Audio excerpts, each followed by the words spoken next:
তো বন্ধুরা, আমি দয়াল। বহুল প্রতীক্ষিত দম সিনেমা নিয়ে আজ আমরা এক্সপ্লেন করব। সিনেমাটি এখনও কোনো অনলাইন প্ল্যাটফর্মে আসেনি, তাই হলে দেখে ট্রেলার ও তথ্য মিলিয়ে এই গল্প সাজানো হয়েছে। কিছু সিনেমা সামান্য এদিক সেদিক হতে পারে, আশা করি ক্ষমা সুন্দর দৃষ্টিতে দেখবেন। চলো স্পয়লার ছাড়াই ঢুকে পড়ে গল্পের গভীরে। যদি দয়াল ফিল্ম এক্সপ্লেন চ্যানেলে নতুন হয়ে থাকেন তাহলে প্লিজ সাবস্ক্রাইব করে পাশে থাকবেন। সিনেমার কেন্দ্রীয় চরিত্র শাহজাহান ইসলাম নূর, একজন সৎ এনজিও কর্মকর্তা।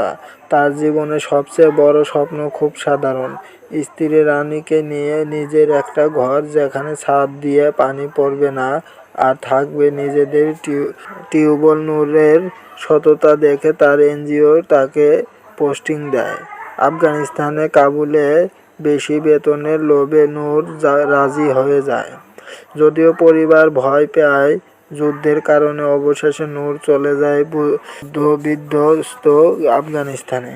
কাবুলে গিয়ে নূর ভয়ঙ্কর এক সত্য জানতে পারে, এনজিও যে সব মাইক্রোলোন দিয়েছে তার বেশিরভাগই ডিফল্ট। আর এখানে আসে সন্দেহজনক চরিত্র সুজিত নূর নামে হচ্ছে চঞ্চল চৌধুরী। তাই গ্রামে গিয়ে তদন্ত শুরু করে, কিন্তু বড় সমস্যা দাঁড়ায় সাংস্কৃতিক বাধা। নারীদের নামে লোন দেওয়া হলেও পুরুষেরা স্ত্রীর নাম উচ্চারণ শুনলেই রেগে যায়। তদন্ত অসম্ভব হয়ে ওঠে। নূর বুঝতে পারে এখানে কাজ করা সহজ নয়, কিন্তু সে জানতো না সামনে অপেক্ষা করছে আরো ভয়ঙ্কর কিছু। 2007 সালে আমেরিকা ও আফগানিস্তান যুদ্ধ চলছে। তালেবান নেতা বাহারুদ্দিন গ্রেপ্তার হয়। তার মুক্তির দাবিতে তালেবান কাবুলে হামলা চালায় এবং অপহরণ করে এক বিদেশি সাংবাদিক, এবং নূর পথেই সাংবাদিক মারা যায়। নূরকে নিয়ে যাওয়া হয় মরুভূমির তালেবান ক্যাম্পে। নূরের জীবনে নরক নেমে আসে। তালেবান কমান্ডার ইজাজ খান পাকিস্তানি বংশোদ্ভূত। তার বাবার মৃত্যু হয়েছিল 1971 সালে বাংলাদেশে। এই ব্যক্তিগত রাগ থেকেই সে নূরের উপর চালায় অমানুষিক নির্যাতন, মারধর, অপমান। শীতে নগ্ন করে রাখা। নূর বারবার বলে সে মুসলমান, কিন্তু ইজাজ তাকে কাফির বলেই অপমান করে। সব তালেবান খারাপ ছিল না। একজন শিক্ষিত যুবক রশিদ হামিদ নূরের প্রতি মহা অনুভূতিশীল ছিল।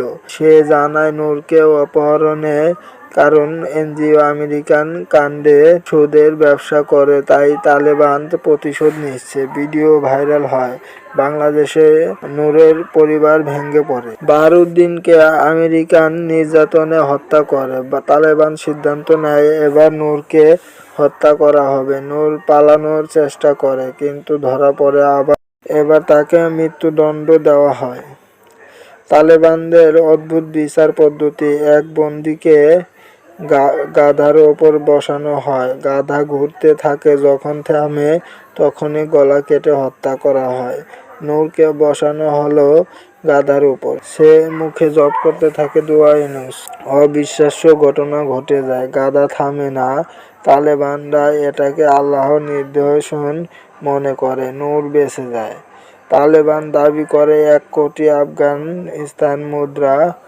নূরকে শহরে সীমিত চলাচলের অনুমতি দেওয়া হয়। ঈদের সময় সে কিছু তালেবানের সাথে সম্পর্ক গড়ে তোলে। একদিন আমেরিকান হামলার পালানোর সুযোগ পেলেও সে পালায় না, কারণ আহত এক ছোট মেয়ে আফিয়া কে বাঁচাতে ফিরে যায়, কিন্তু আফিয়া মারা যায়। এই দৃশ্য নূরকে বদলে দেয়।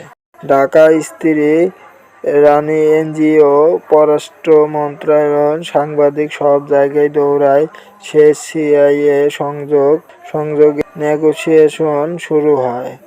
সুজিত চেষ্টা করে টাকা জোগাড় করতে।